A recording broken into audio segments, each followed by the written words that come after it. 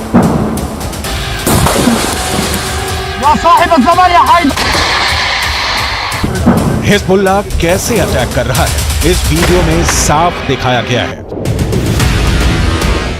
दक्षिणी लेबनान में पहला धमाका और फिर कुछ सेकंड बाद हुआ दूसरा धमाका। यह लेबनान का गांव कफार किला है और यहां इजरायल ने जमकर बम बरसाए। यह इजरायल और लेबनान के मिलिशिया हिजबुल्लाह के बीच डायरेक्ट युद्ध है जिसके शोले अब पूरी दुनिया को जला सकते हैं।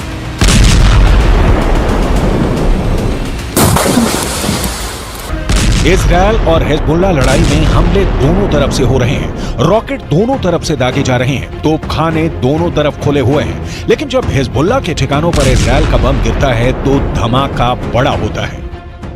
हिजबुल्लाह और इजरायल की टक्कर इस वक्त तीसरी स्टेज पर पहुंच गई है। हिजबुल्लाह ने अपना पंजा निकालने का फैसला कर लिया है। इसका मकसद है आर पार का युद्ध। यह अमेरिका के लिए बहुत फिक्र की बात है, क्योंकि इस वक्त अमेरिका नहीं चाहता कि गाजा के अलावा इजरायल किसी दूसरे फ्रंट पर लड़ने के लिए मजबूर हो जाए।